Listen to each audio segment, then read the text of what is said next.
Assalamualaikum warahmatullahi wabarakatuh.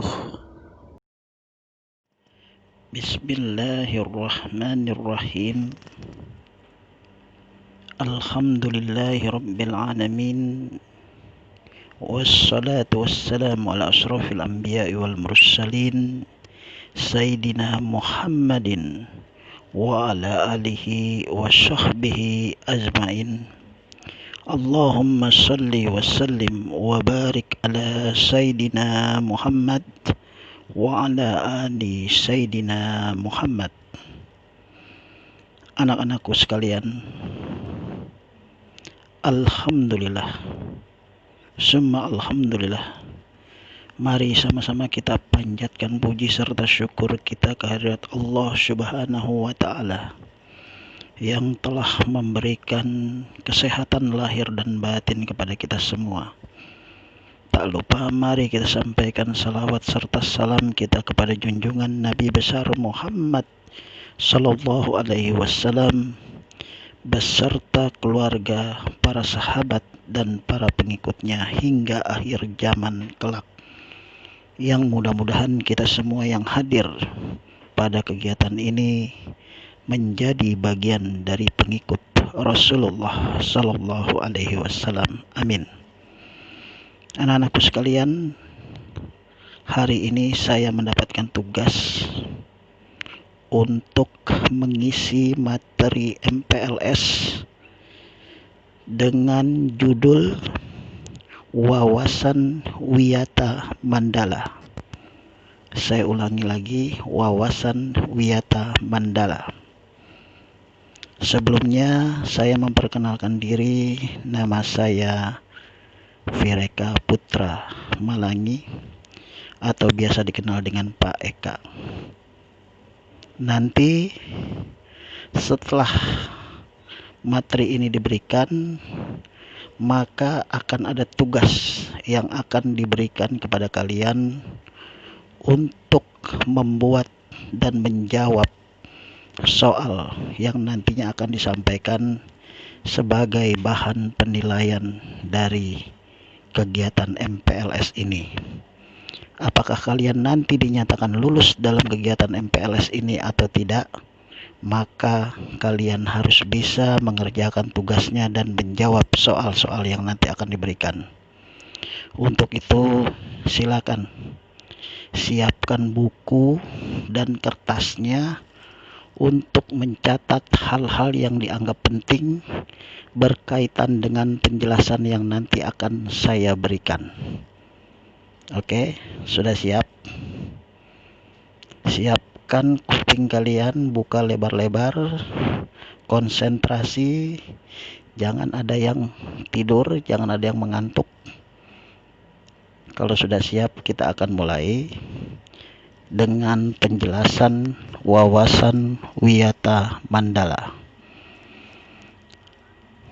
Pada kesempatan ini, saya akan membagi materi penjelasan saya kepada 4 pokok. Yang pertama, pengertian wawasan Wiyata Mandala. Kemudian yang kedua adalah pentingnya Wiyata Mandala. Yang ketiga, isi Wiyata Mandala. Dan yang terakhir atau yang keempat, tentang peran siswa. Saya ulangi lagi, materi penjelasan saya akan dibagi menjadi 4 pokok bahasan. Yang pertama, pengertian Wiyata Mandala. Yang kedua, pentingnya Wiyata Mandala.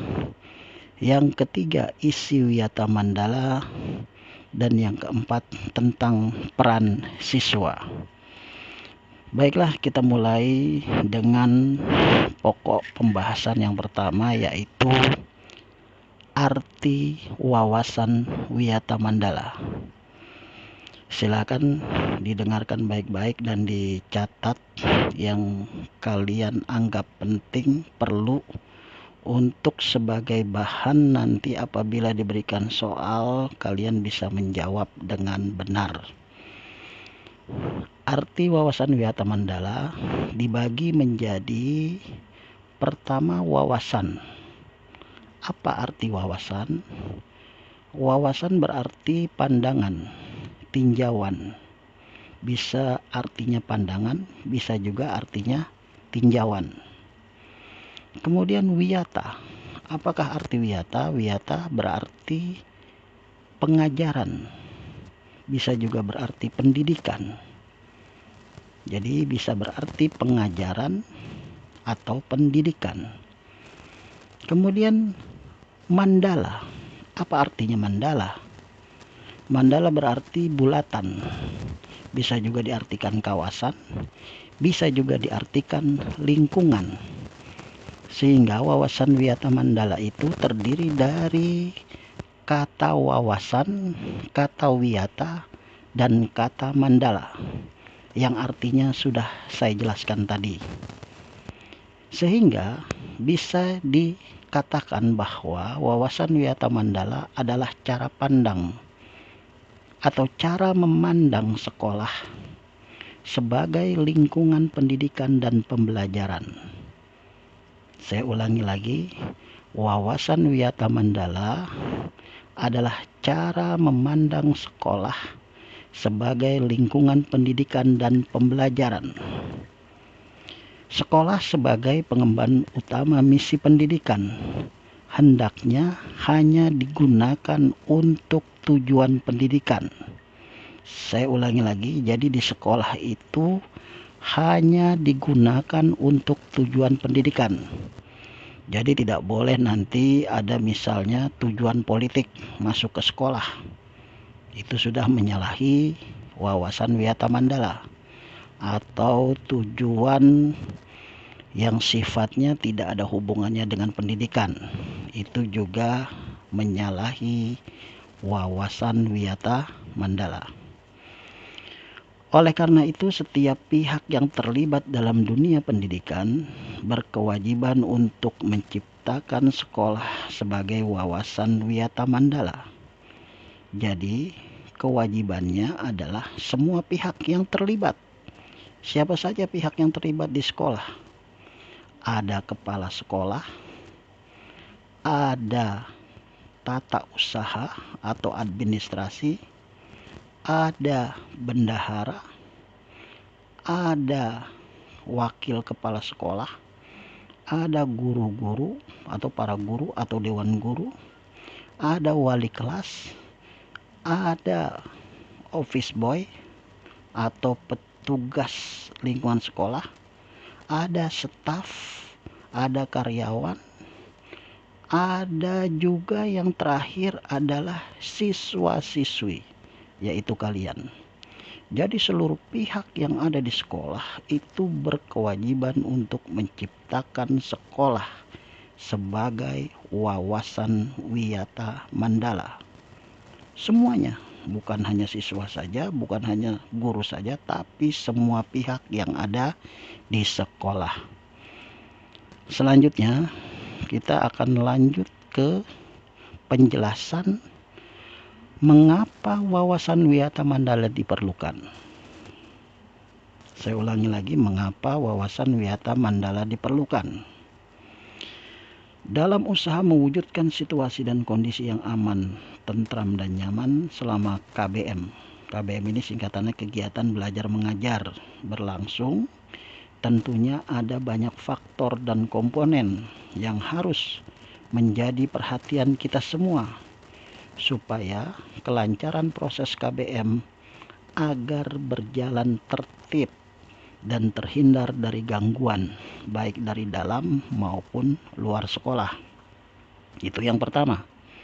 Yang kedua, dari hal inilah diperlukan satu kesatuan pandangan yang sama dari warga sekolah mengenai eksistensi sekolah. Kesatuan pandangan inilah yang kita sebut wawasan wiyata mandala. Jadi ada dua alasan pokok mengapa wawasan wiyata mandala diperlukan. Yang pertama, untuk mewujudkan situasi dan kondisi yang aman, tentram, dan nyaman selama KBM berlangsung. Dan yang kedua, diperlukan satu kesatuan pandangan yang sama dari warga sekolah mengenai eksistensi sekolah.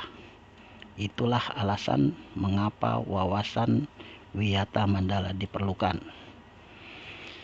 Lalu apa saja isi dari wawasan Wiyata Mandala itu? Silakan ditulis. Isi wawasan Wiyata Mandala: 1. Sekolah.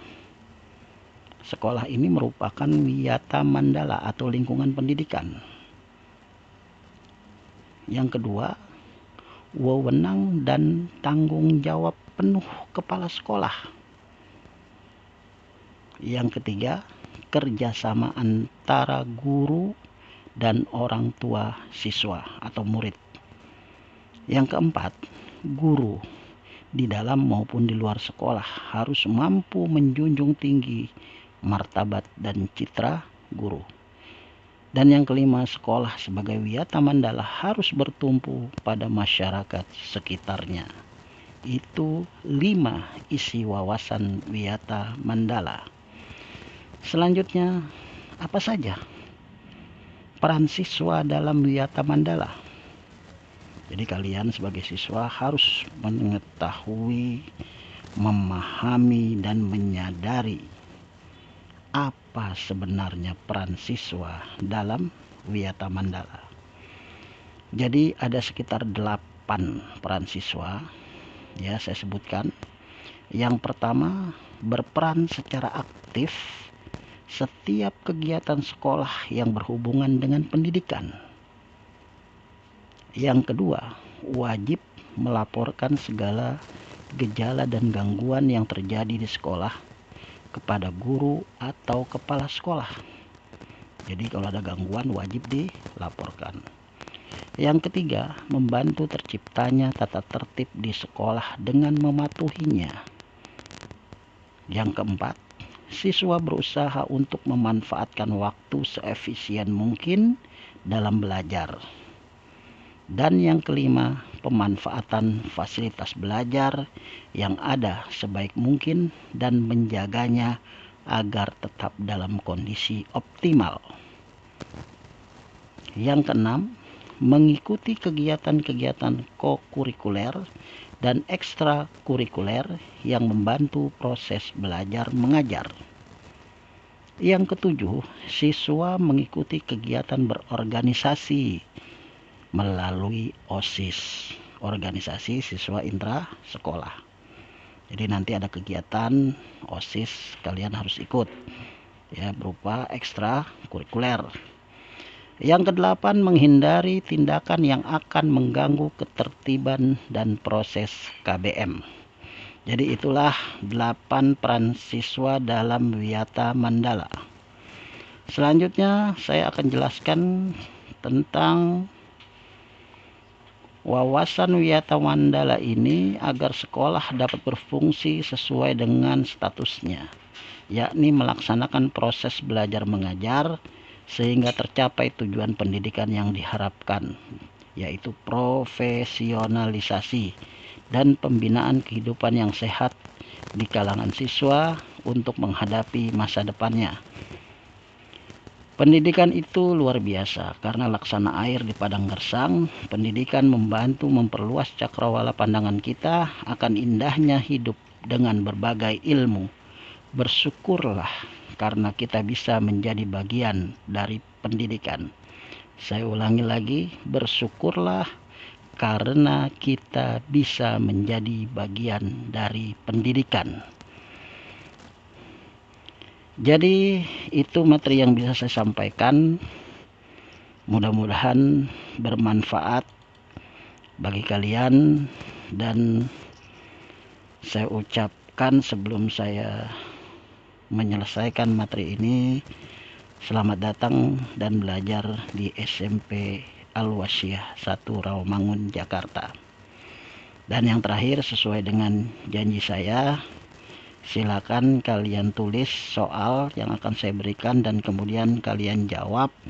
Kemudian kalian bisa kirim jawabannya ke email saya, ekamalangi @gmail.com. Oke, siap. Soal yang pertama. Silakan siapkan kertasnya dan bukunya.